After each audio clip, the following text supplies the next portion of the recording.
Carelessness. I thank you, Mr. Speaker. I support. Senator Cherargei. Mr. Speaker, thank you. In quick succession, I just want to comment on three statements. Mr. Speaker, allow me to start with the issue of road accidents, Mr. Speaker. While we empathize and send our deepest condolences to the victims of the road accidents and those who have been maimed, and those who are recuperating, we wish them well, Mr. Speaker. I think now the NTSA, the coming back of NTSA should be in priority. Mr. Speaker, we need to be very careful. I want to urge drivers, let us, Mr. Speaker, be careful as we drive along this. Mr. Speaker, I don't agree when people say because of the rains, accident occurred. While the government is doing its best, we want to ask the CS of roads to stop public relations exercise, be on site, make sure the Mishuki rules are returned, they are enforced properly, Mr. Speaker, so that we don't get this issue of just being reactive. I think the era of reactive, Mr. Speaker, to the road accidents, among others, should come to an end in this country. We want people who will move to those sites, Mr. Speaker, and ensure they deal with this issue of road accidents, Mr. Speaker.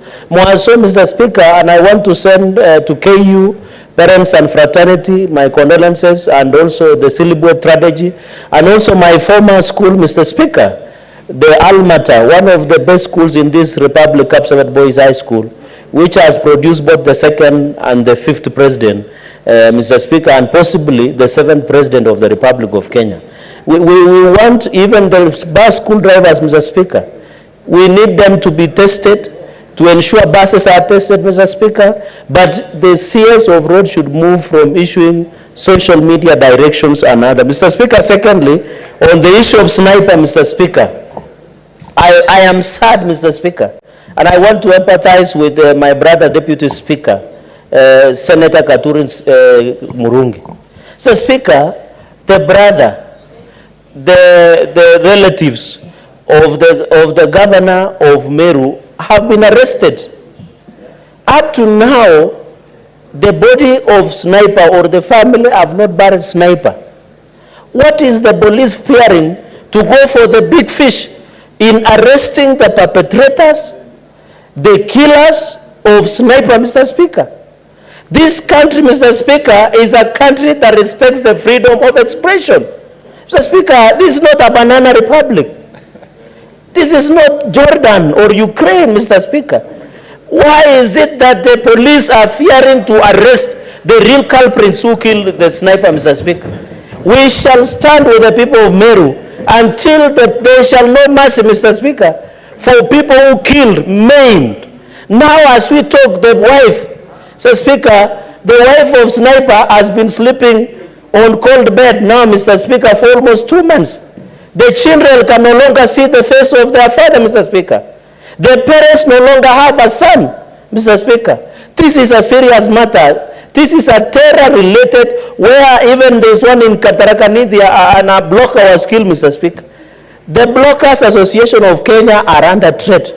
Mr. Speaker, I want to challenge my brother, Professor Senator Kithure Kindiki, the majority leader emeritus, that he should go beyond arresting small fish in finding we need the financials.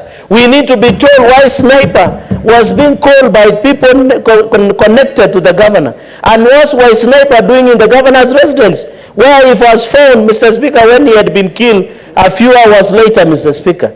Mr. Speaker, I hope the Committee of National Security must come strongly, Mr. Speaker.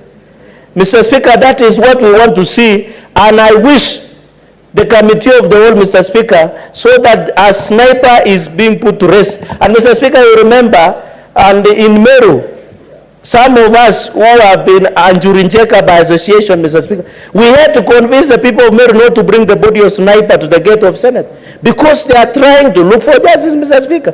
Finally, Mr. Speaker, on Commissioner Kinywa statement on the status of roads in Laikipia, I want to sympathize and empathize with him.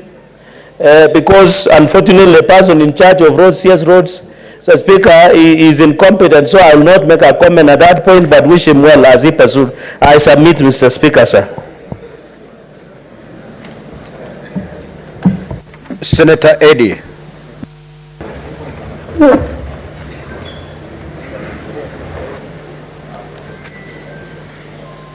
Mr. Speaker, the youth in this country are seriously under threat.